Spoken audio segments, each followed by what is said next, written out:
Krishna everyone. आज चाहिँ म जाँदैछु इस्कन।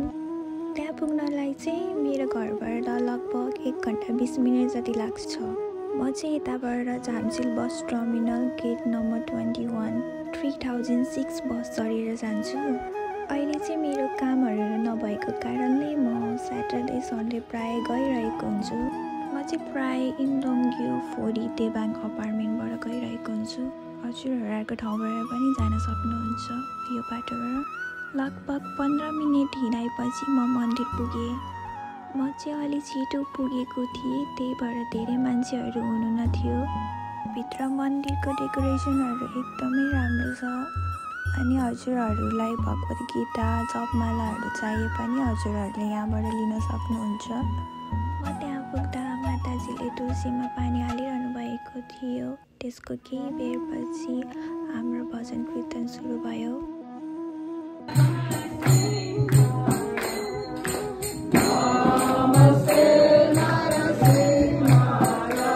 भजन कीर्तनसँगै गुरुजीले आरती पनि सुरु गर्नुभयो।